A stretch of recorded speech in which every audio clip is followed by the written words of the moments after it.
بسم اللہ الرحمن الرحیم۔ عزیزان محترم، مبلغ اسلام، عالمی شہرت یافتہ، قابل قدر، قابل احترام، ممتاز دینی شخصیت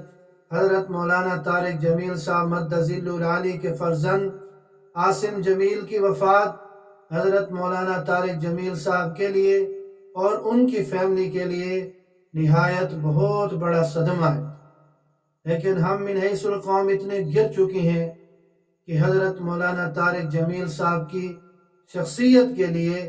بہت سی منفی خبریں پھیلا کر ان کے لیے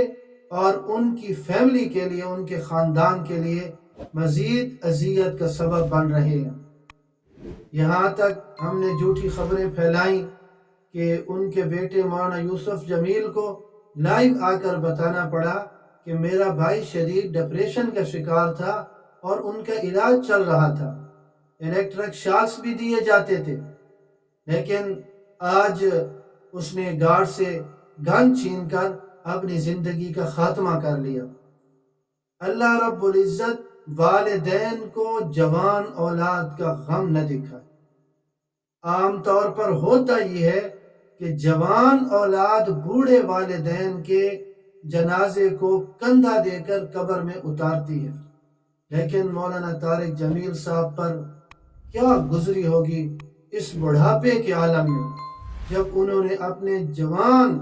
بیٹے کی میت کو کندھا دیا ہوگا، اور کس کیفیت کے ساتھ اور کس کرب کے ساتھ انہوں نے اپنے بیٹے کو قبر میں اتارا ہوگا۔